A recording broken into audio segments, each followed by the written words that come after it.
Сәлем, сұлу қыздар, бүгін сіздермен лағманның жасалу жолымен бөлісемін. Етті ұсақтап видеода көрсетілгендей тураймыз. Мен сиыр етін алдым, сіздер өз қалауыңыз бойынша басқа ет алсаңыздар болады.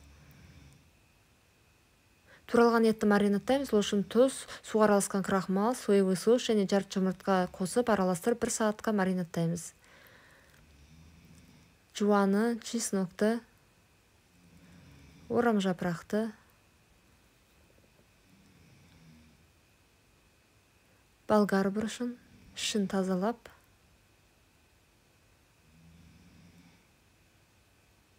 және қызанақты видеода көрсетілгенде ұсақтап тураймыз.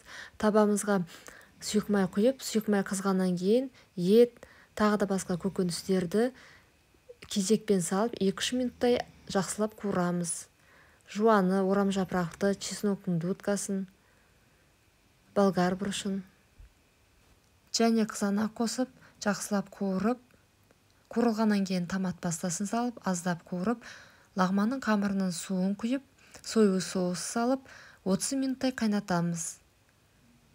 Дайын подливка көп шөп қоссаңыздар болады, мен укроп қостым.